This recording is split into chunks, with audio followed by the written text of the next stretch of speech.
उदयपुर की शांत दिखने वाली धरती पर आखिर ऐसा कौन सा खेल चल रहा था जिसमें एक 65 साल के बुजुर्ग आदिवासी को कार में डालकर किडनैप किया गया। क्यों कुछ लोगों की नजर उस बुजुर्ग की जमीन पर इस कदर जाकर टिक गई कि उसे मारपीट कर जबरन रजिस्ट्री कराने की साजिश रच दी गई।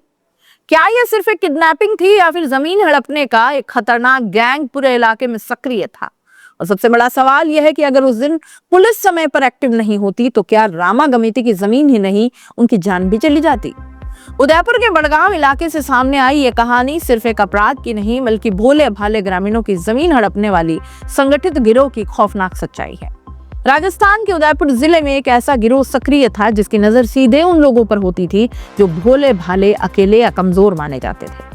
गिरोह का तरीका बेहद खतरनाक था। पहले से वे ऐसे लोगों की जमीन चिन्हित करते, फिर उनकी रैकी करते, वे कब घर से निकलते हैं, कहाँ जाते हैं, किस रास्ते से आते हैं, और जब मौका मिलता तो उन्हें धमकाकर या अगवा कर जमीन की फर्जी रजिस्ट्री कराने की कोशिश करते। इस बार उनका निशाना बना 65 वर्षीय रामा गमेती, जो उदयपुर के हलेला गांव का रहने वाला एक साधारण सा ग्रामीण। 8 मार्च 2026 की सुबह हर दिन की तरह ही शुरू हुई थी। रामा गमेती अपने घर से कुछ दूरी पर बने पनघट पर पानी भरने आए। उन्हें बिल्कुल अंदाजा नहीं था कि उस दिन कुछ लोग पहले से उनकी ताक में बैठे हैं। जैसे ही वो पानी भरने में व्यस्त हुए तभी अचानक एक कार वहां आकर रुकी। कार से कुछ लोग उतरे और बिना कुछ बोले रामा गमेती पर टूट पड़े। आसपास के लोग कुछ समझ पाते उससे पहले ही बुजुर्ग को धक्का देकर कार में डाल दिया गया और फिर कार तेजी से वहां से फरार हो गई। गांव वालों ने शोर मचाया, लेकिन तब तक बहुत देर हो गई। परिजनों के अनुसार आरोपियों ने रामा गमेती को कार में बिठाकर बुरी तरह से पीटा। उनसे कहा गया कि अगर वे अपनी जमीन की रजिस्ट्री उनके नाम नहीं करेंगे तो उन्हें और उनके परिवार को जान से मार दिया जाएगा। आरोपियों ने पहले से ही फर्जी रजिस्ट्री के कागजात तैयार कर रखे थे। मतलब साफ था, यह अचानक हुई वारदात नहीं बल्कि पूरी प्लानिंग के साथ रची गई साजिश थी।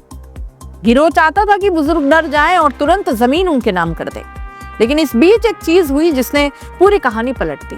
घटना की सूचना मिलते ही पुलिस अलर्ट हो गई। बड़गांव थाना पुलिस ने तुरंत टीमें बनाकर तलाश शुरू कर दी। जैसे ही आरोपियों का पता चला पुलिस सक्रिय हो चुकी है, उनका पूरा प्लान जैसे गड़बड़ा गया। डर के मारे बदमाशों ने बुजुर्ग को एक सुनसान जंगल में छोड़ दिया और वहां से फरार हो लिए। रामा गमेती किसी तरह घर पहुंचे और पूरे मामले की जानकारी परिवार और पुलिस को दी। इसके बाद पुलिस ने मामला दर्ज कर जांच का पहिया तेजी से घुमाना शुरू कर दिया। जैसे जैसे पुलिस की जांच आगे बढ़ी वैसे वैसे एक बड़ा खुलासा सामने आया। पता चला कि ये सिर्फ एक घटना नहीं बल्कि जमीन हड़पने वाला संगठित गिरोह लंबे समय से सक्रिय था। ये गिरोह पहले भोले भाले ग्रामीणों को टारगेट करता है, फिर उन्हें धमका कर या धोखे से जमीन की रजिस्ट्री कराने की कोशिश करता है। पूरे ऑपरेशन के पीछे 2 मुख्य मास्टरमाइंड बताए जा रहे हैं, किशन मेघवाल नांदेशमा सायरा निवासी और दूसरा सुरेश मेघवाल सुहागतों का गूड़ा निवासी। ये वही किशन मेघवाल बताए जा रहे हैं जिनका पिछले दिनों उदयपुर फाइल्स में भी सूट बूट वाले रूप में नजर आने की बात हो रही थी। पुलिस के अनुसार ये दोनों आरोपी पूरे गिरोह को निर्देश देते थे कि किसकी जमीन हड़पनी है और कैसे। जांच के बाद पुलिस ने एक बड़ी कार्रवाई करते हुए 9 आरोपियों को गिरफ्तार कर लिया है। गिरफ्तार आरोपियों में शामिल हैं मुकेश गमेती, अशोक बंजारा, दीपचंद्र, सुरेश गमेती, पुष्कर गमेती, विजय गमेती, प्रकाश गमेती, प्रवीण मेघवाल, दिलीप कुमार। इन सभी आरोपियों से पुलिस अब लगातार पूछताछ कर रही है। बड़गांव थानाधिकारी किताब चौधरी के अनुसार पूछताछ में कई अहम खुलासे हो रहे हैं और जल्द ही इस गिरोह से जुड़े अन्य लोगों की भी गिरफ्तारी हो सकती है। इस घटना के बाद इलाके के लोगों में डर और गुस्सा दोनों है। ग्रामीणों का कहना है कि अगर पुलिस समय पर सक्रिय नहीं होती तो शायद रामा गमेती को जबरन जमीन की रजिस्ट्री करनी पड़ती या फिर उनकी जान भी जा सकती थी। कई लोगों का यह कहना है कि गांवों में अक्सर बुजुर्ग और भोले भाले लोगों को निशाना बनाकर जमीन हड़पने की कोशिशें होती ही रहती हैं, लेकिन बहुत कम मामले सामने आ पाते हैं। पुलिस का कहना है कि अभी इस मामले की जांच जारी है। मुख्य साजिशकर्ता किशन मेघवाल और सुरेश मेघवाल अभी फरार हैं और उनकी तलाश में लगातार दबिश दी जा रही है। जांच अधिकारियों के अनुसार संभावना है कि ये गिरोह और भी कई लोगों की जमीन हड़पने की कोशिश कर चुका है।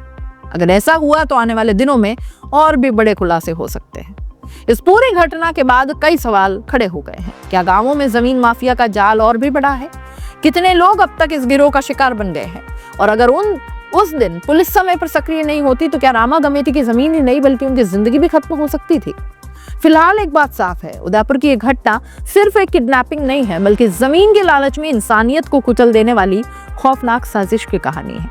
और पुलिस अब इस पूरे गिरोह की जड़ तक पहुंचने की तैयारी में जुटी हुई है और पहुंचना भी चाहिए। शायद आगे ऐसी घटनाएं होना रुक जाए, कोशिश तो करनी चाहिए। नमस्कार।